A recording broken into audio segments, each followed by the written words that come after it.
It's Divas That Care Radio. Stories, strategies, and ideas to inspire positive change. Welcome to Divas That Care, a network of women committed to making our world a better place for everyone. This is a global movement for women, by women, engaged in a collaborative effort to create a better world for future generations. To find out more about the movement, visit divasthatcare.com after the show. Right now, though, stay tuned for another jolt of inspiration. Hello to all. Welcome to Divas That Care Network. I am Joyce Benning, and I will be your host for this invigorating, robust lifestyle show. I am so very grateful for each one of you listeners today, and I am so excited today to have a returning diva with me, Angie Payne, who is an equine assisted wellness coach, and she is going to speak about horses and healing. Oh my, this sounds incredible. Angie, could you please introduce yourself today?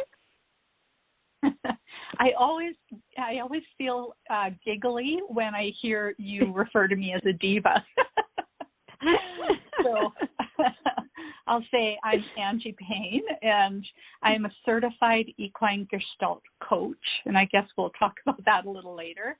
I live in Canada, Alberta, Canada, and I am a grandmother, a mother, a horseman, a wife.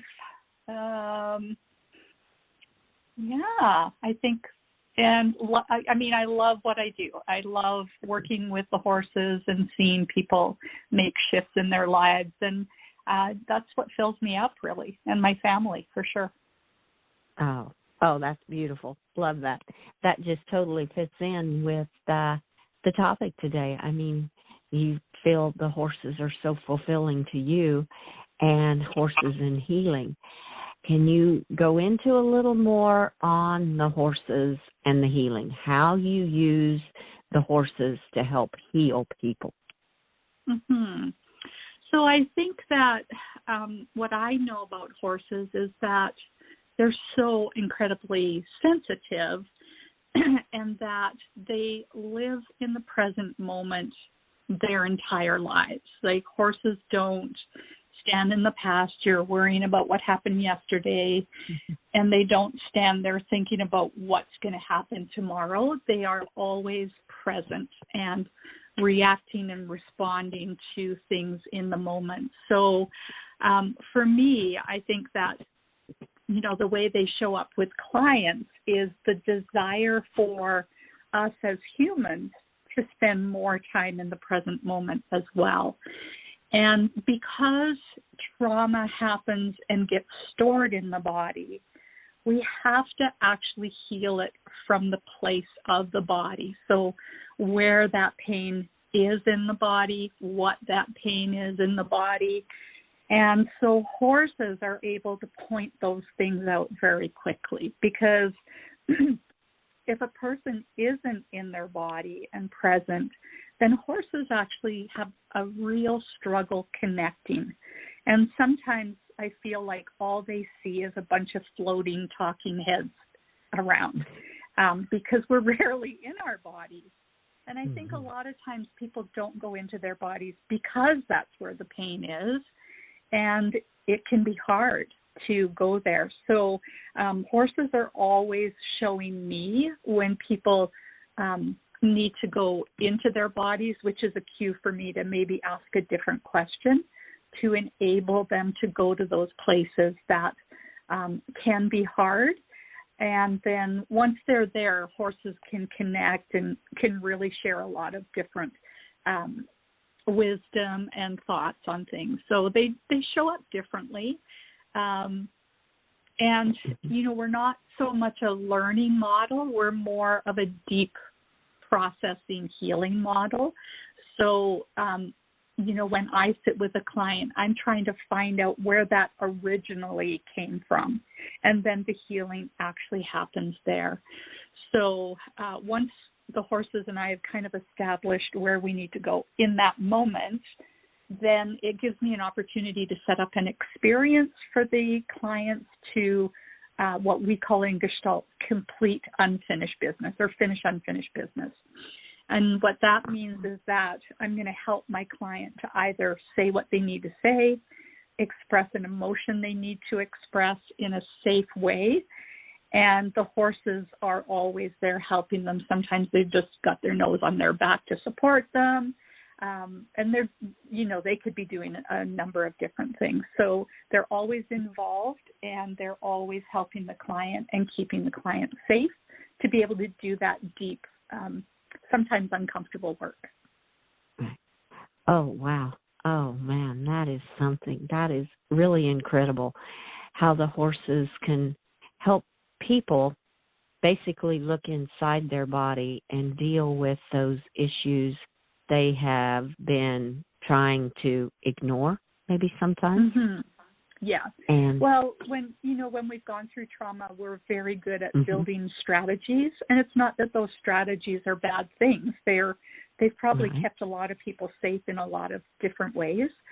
But they stop working, or they are getting in the way of a person living their best life, right? So we're going to help them bring those strategies down and maybe have them take a little bit of a back seat for a while.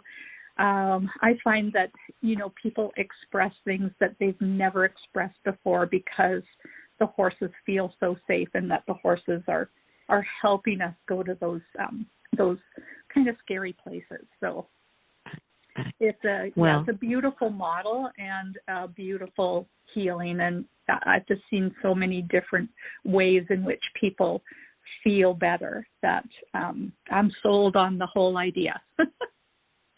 I can tell it in your voice. You're very passionate about what you're talking about, and I love that. And I've always felt this too. Horses live in the moment. They are not judging you. So when you are dealing with issues, they are not looking at that issue from the past and saying, well, you should have done it this way, or you should have handled it a different way. They're in the moment, and they're always there to help you. I totally feel that too. I mean, my 3 horses they're incredible. They tell me so many things and help me in so many ways. It's just unbelievable if you are open to listen to them and let them come into your life to do it. That is incredible. Absolutely. And the feedback they provide is honest and clear. And, a lot of times I say to, if people are trying to figure out if this is a thing for them and why horses, well, horses can do things for the client that sitting in an office would be awfully strange if I did the same thing to a person, So what horses do, it's just acceptable, and it really does enable me to ask a question that I might not be able to ask in an office because of the way the horses are showing up and some of the things that the people are becoming aware of. So, it's a really beautiful model. Oh, yes. And you know your horses, so you can kind of read what they're trying to help you to help the client with, and that is a beautiful relationship. That's incredible too. And also, it's a lot of times the perspective of what the client thinks the horses are trying to tell them, and so I might say something and then ask the question, what do you think he's trying to tell you? Or what do you think this is all about?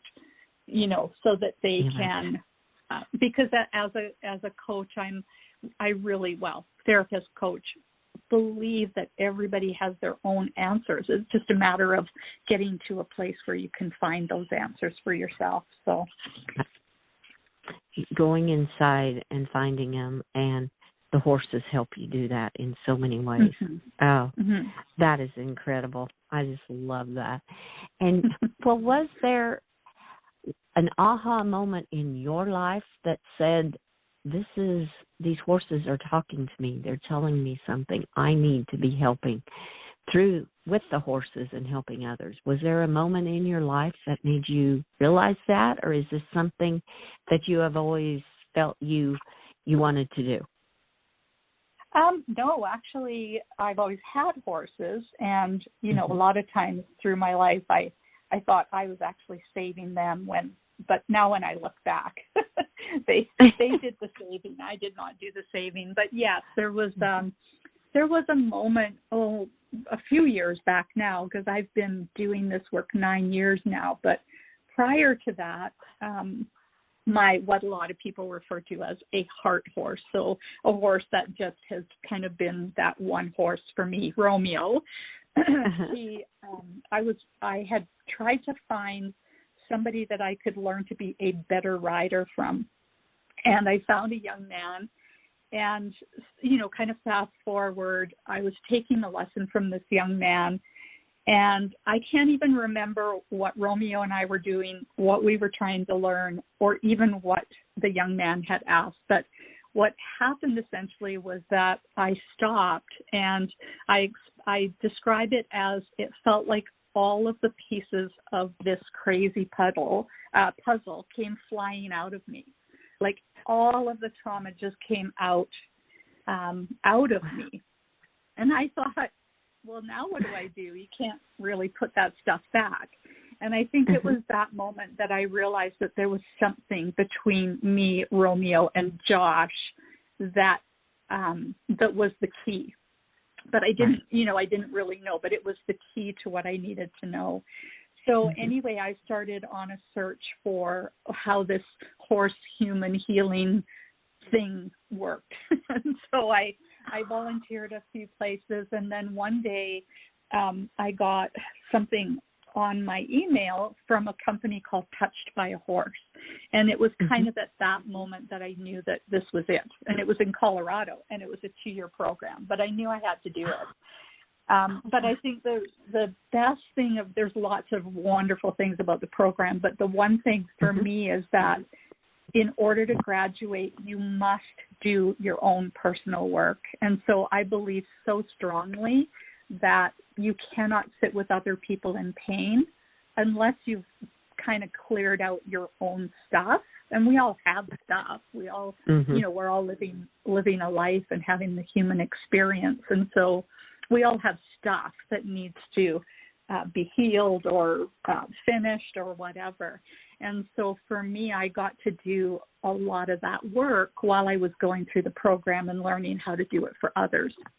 And so I really have firsthand knowledge of what it feels like to sit in that chair, and what it feels like to have a horse support you and help you, and what it feels like to finish some of that unfinished business. And so when I came out of that, I was fully equipped to, I think, sit fairly cleanly with other people. And my partner, Amy, she's a therapist, and she says, when I first graduated, I thought I would never see a therapist that saw a therapist, and now I wouldn't see a therapist that doesn't see their own therapist.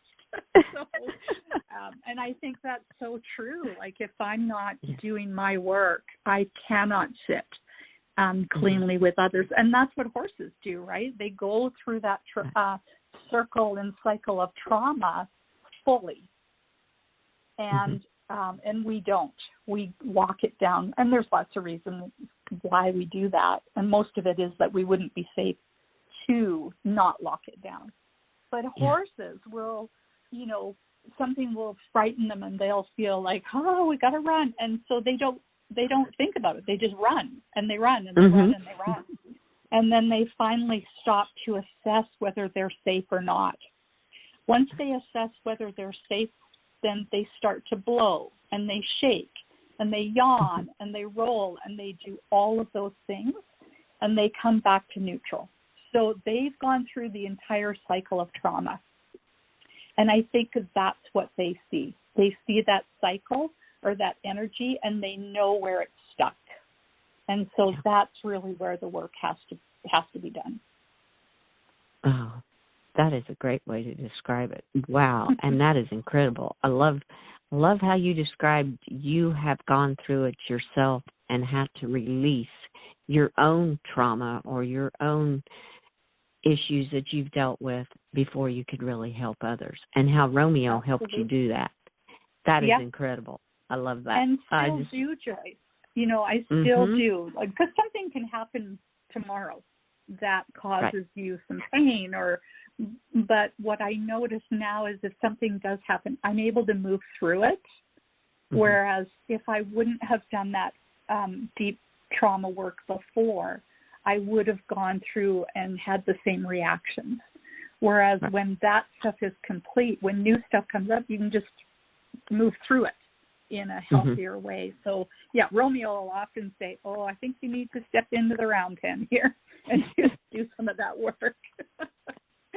So I just think that it's so important to be aware when things come up for you, and then just, you know, go and do that work. It's not easy, and I sure don't look forward to it. I don't go, woohoo, I'm going to go to a therapy session with my therapist and my horse. But afterwards, it just feels so much better. Yeah. You help clear your own energy pathways so you can offer that clear energy onto others with you and your horses. That is, yes, that is just beautiful. Yeah, Romeo, I see you have a beautiful website, Equine Enrichment. I love this website. It has got so much good information. Oh, you're so welcome, and I love the picture of Romeo. He just looks like a real treasure. Well, he can be a treasure. He can also, you know, challenge me from time to time, which I also appreciate. So yes, I totally can relate. I have a horse like that too. He's a big bay, and oh my, he can put so many challenges into my life, but he has taught me so much. It's unbelievable. I'm like, wow. Yeah, just incredible. Absolutely. Well, with all you do with horses too, is there a certain cause in your life that is really near and dear to you? You know, there's a couple of foundations that I support that are very near and dear to me. One of them is called the Breaking Free Foundation, and it's here in Calgary. And it supports, it started out supporting childhood sexual abuse and helping people through that trauma. It was started by a gentleman by the name of Theo Fleury, who used to be an NHL hockey player, and he's got his own trauma story, and a friend of his, Amber Craig. And so a couple of things that they do is raise money to enable people to apply for therapy grants.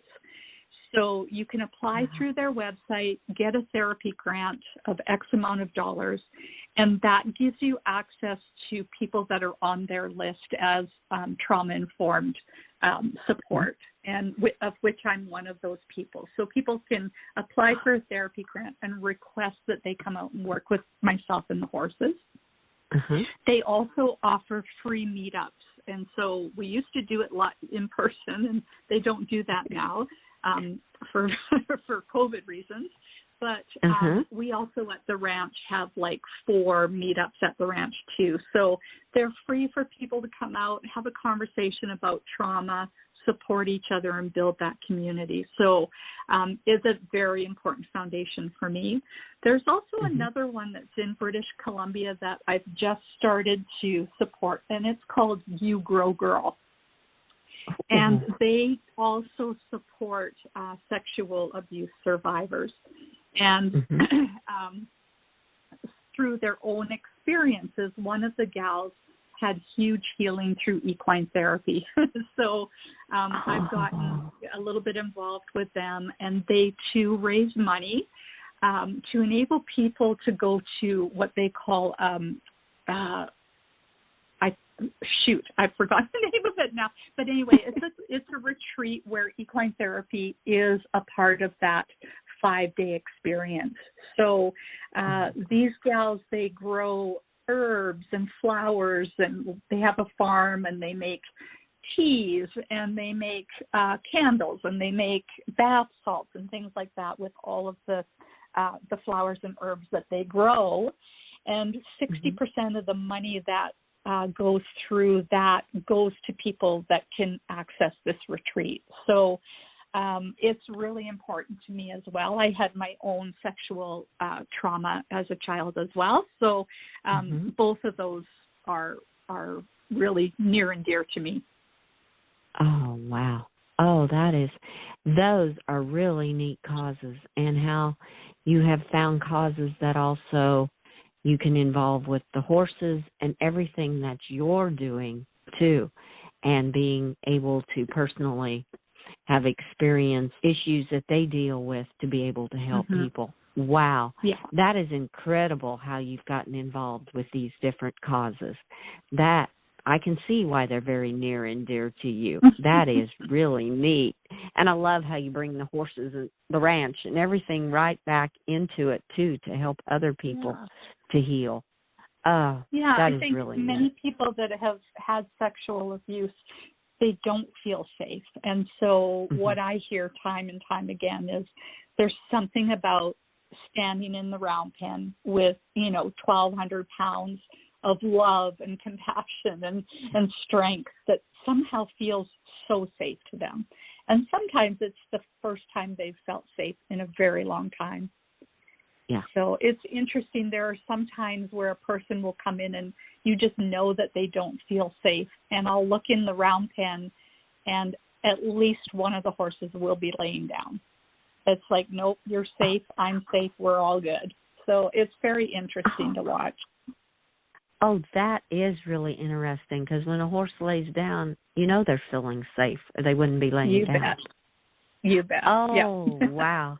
That is such a beautiful sign to you, and then to be able to relay that on to who you're working with. Oh, that is incredible. Wow. Yeah. Well, a lot of this goes along. You have a statement. You say a wise man once said it, on the other side of fear is freedom. Right. And everything you've been talking about, it keeps coming back to me. Oh, how true that is. How true that is. It is definitely a very wise statement. Well, and for me, it's like I get to feel that freedom just a little tiny bit. It doesn't happen overnight. And do you ever fully feel free? And I'm not sure, because that's a hard word to define, like what that actually is. But it used to bother me, and now I'm just like, okay, maybe I'm one step closer to freedom. Right. I don't know. I don't know. Well, and the satisfaction and the good feeling of being able to help these different, be it through the foundation or just clients that you have that come to the ranch, they have to feel some freedom to be able to let go of some of that trauma. When I kind of think of that, I think of it, maybe be it grief or trauma or addiction or something, and to be able to let go and share it through with a horse with you, it has to be a really good feeling of freedom, that they are one step closer to working through what they have been keeping deep down inside. So yeah, I agree, Joyce, for sure. I think that, that stuckness, and then all of a sudden the horses help you to move a part of that. You now have space to maybe fill that with a feeling of freedom. Yeah. Yes. I agree. Oh, what a beautiful feeling it is for the client and for you to be able to have that, how I've helped someone today to look through something like that with my horses. I just love that. That's gorgeous.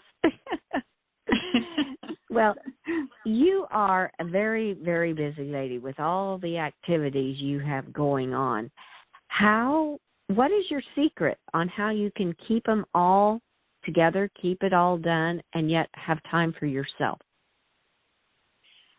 I think as I've gotten older, I've gotten way better at making sure that I come first, and not in like that way of being selfish, but that I need to do things for myself to fill myself up in order to be able to show up for others in my life. So, I make sure that I I do some breath work. I make sure I get some exercise. I make sure that I set aside a day that's just for me and my horses. Like we're not doing anything other than hanging together, riding, or whatever that might look like.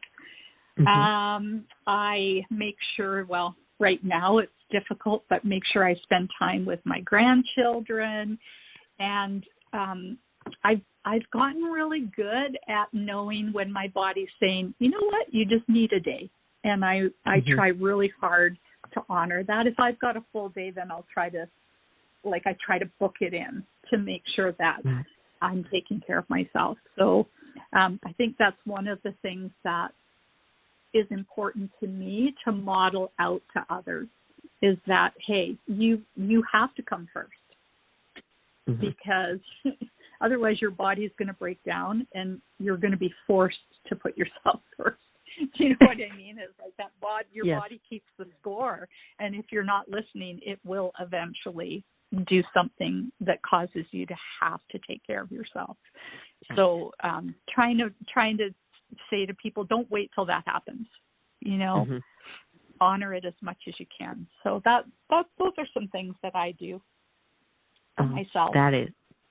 That is great advice. But maintenance yourself, like you said. You're not meaning that I'm putting myself above others or something, but you have to maintenance yourself and have a full tank and be ready to go to be able to help others too. Yes, exactly. That is a great way to put how to organize and have time for yourself. Well, Angie, this has just been an incredible interview. I have learned so much, and I just love chatting with you. I cannot believe it is almost coming to a close. I definitely will ask if you will come back again and share more information with our listeners. Oh, I'm always happy to talk horses and healing. Oh, I love it. That is just great. Well, as we start to come to a close, are there some final tips you would like to add to what you have already told our listeners today? I feel like, there's still a stigma around mental health and caring for yourself and getting help. And I find that so many people be like, good for you. I'm so glad you're doing that for you.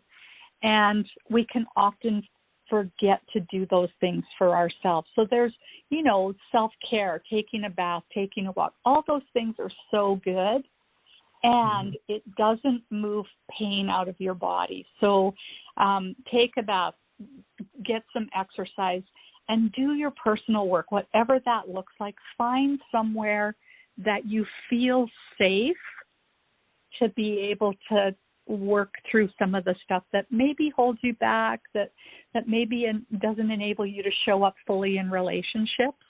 And it's okay, and it's also okay not to be okay, and so for me, the stigma around mental health is still a thing that I think has gotten better, but there's still a lot of work to do on that. So I guess my final word is take care of yourself, all of yourself, emotional, mental, physical, and spiritual. Oh, beautiful. I love those final tips. Oh, that was just very well said and very well put to explain to the listeners how to do it. Oh, beautiful. Thank you so much. This was awesome. Thank you, Joy, so much for having me. You are so very welcome. And I also want to thank all of our listeners for listening to this interview with our amazing diva, Angie Payne. And we will definitely be having her back on Robust Lifestyle Show again. Please share this podcast with all your family and friends, and be sure to check out all the other hosts and their shows on divasthatcare.com. Have a fantastic day. Be kind to all. Give your animals that big extra hug and share your love with them. Until we connect again on Robust Lifestyles, stay strong and healthy. Thanks for listening. This show was brought to you by Divas That Care. Connect with us on Facebook, on Instagram, and of course on divasthatcare.com, where you can subscribe to our newsletter so you don't miss a thing.